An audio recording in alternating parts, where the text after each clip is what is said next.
Tearing out pieces of me to replace the broken pieces of you. Tearing out. And welcome to today's Mindset Monday. Thank you for coming and sharing some time with me. I love and appreciate you all. Special shout out to everyone who participated in my website subscriber giveaway this weekend. This is my first uh, website subscriber only giveaway, and it was absolutely beautiful. I didn't tell you all what to say or the requirements, and the emails that I got was so beautiful. Like, they made me laugh so much. So I appreciate everyone, and everyone who also emailed me randomly over the weekend. I got a lot of random emails this weekend, so I guess I was on everyone's mind. I appreciate you all. I love it. I was just sitting at home resting and catching up on a couple different things, so that made me so happy. I'm also would like to announce that on Lionsgate, 2 Mondays from now, August 8th, I will be hosting a live meditation, and that will begin at 8 p.m. Eastern. Okay, so it's on my website already. I put the direct link below in the description, but if you are, for some reason, can't access it, if you go to my website, www.ascendinginfinitegoddess.com, and go to events, it'll be underneath all services, so you'll see my card readings, but there'll be a second tab.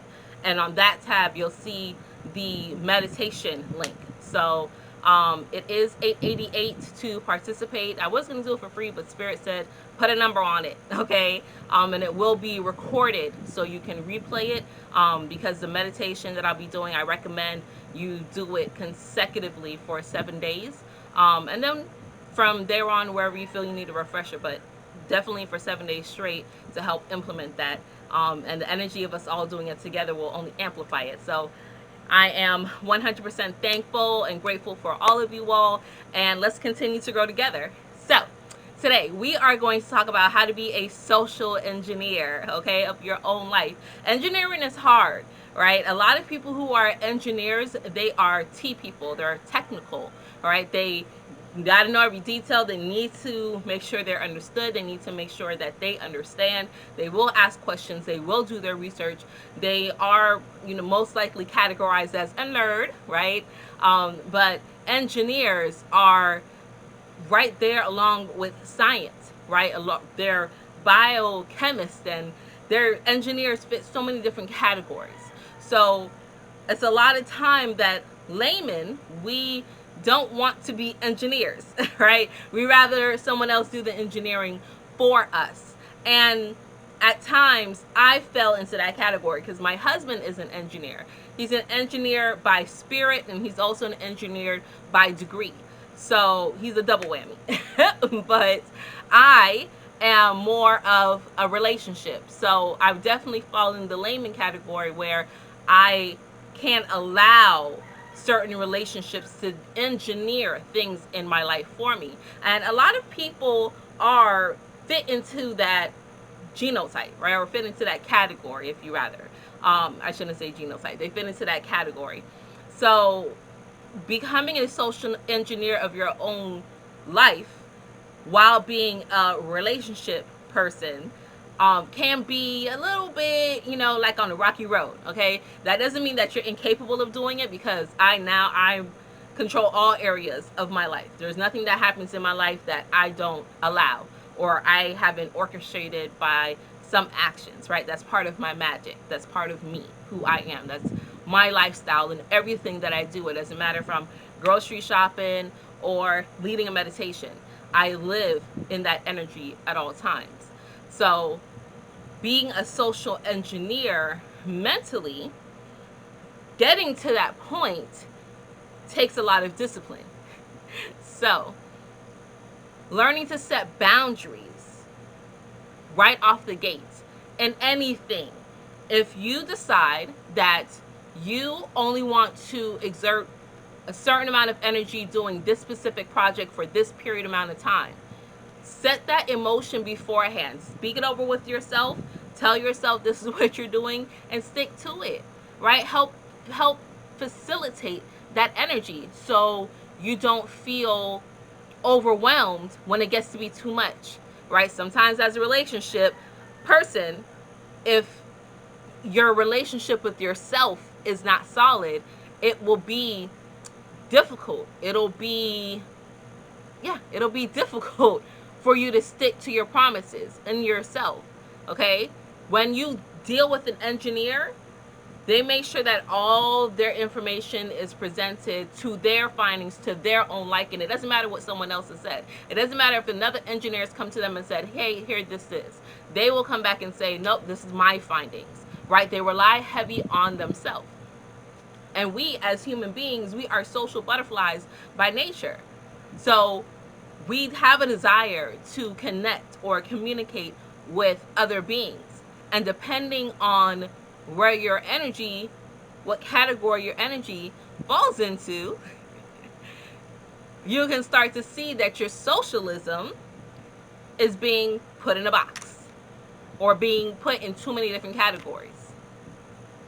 So in order to control that, in order to take back the socially inept part of your life, not only should you set boundaries, not only should you make promises to yourself, but you should also check yourself and start to take note of certain patterns and start to see what it is that makes you feel good, what it is that makes you feel bad. Realize that sometimes you spend too much time on the relax and the relate part, right? And not enough time release it. Okay? I just saw Whitley Gilbert, so that's in my mind. Or the actress that played her. Sorry, Jasmine Guy. But realizing that in your social circle, if you're being put in too many different categories, you are not in control of your social status. Don't allow yourself to be put in a category. Break free of that, despite what anyone else feels. And that's how you take back control of yourself. That's how you start to engineer your life and put the inner workings in, to the point where it just comes naturally and it becomes part of your forever lifestyle. Don't allow these social media sites, because they have the word social in it, have it confused that that's really socializing. It is feeding the part of our energy, it's feeding our heart, it's feeding our desires to be sociable with others. That's why a lot of people can go into depression if they become too plugged into those social sites. They're allowing those sites and other people to engineer the inner workings of their beings, of their work. That's why you'll see suicide rates, or people will go to drastic measures to get likes, killing themselves, literally. So don't allow those things to dictate. Is it important? Yes. Speaking of, are you connected to me on my social sites? They're all on my website, except for melanatedpeople.net. They don't have an icon that I can add to my website, but I'm definitely on melanatedpeople.net, and I do a lot of lives there. I'm a black member, right? I'm a paying member there, so go check me out there. But allow those social interactions that we have on the social media platforms be of your own construct, and not because of what someone else or some other things are happening and making you feel that you have to do, because then you are not relying on your own morals, which is what an engineer does. Okay? Okay. Oh, and I said that, and then I got to train. So let me also state that you don't always have to be techie, nerdy, that sharp around the edges in order to be an engineer. Train conductors, engineers on trains, they're sharp. They're very sharp and very smart. They're on. Talk to one if you've never spoke to one and see how sharp they are. And although they may be a little dirty at times, or they may look like they're just focused on one thing, or they're focused on one thing, so they're not like a broad spectrum. That's when they're laser sharp conductors. They are conducting a mighty force behind them. There are those of us who have that energy as well. I just wanted to state that. If you're so laser focused where it's you and you don't have time for extra branches, you have your co-conductors there with you, that's fine. Because the energy that you're pulling behind you, your caboose, And all those other engines and cars behind you, those followers, those attachments that you have, that's a mighty weight to bear. So that is okay. Okay, that is it. I'm running a little bit over for my Mindset Monday, but I wanted to get that out. I love you all. Okay, let me see you all on the Lionsgate. Come show out. Come sell me out, right? I put a cap on the amount of tickets that can be sold. So let's see, right? Sell me out. Let's go. All right, I love you all. And until we connect again, stay alert, stay aware, and live in love. Peace.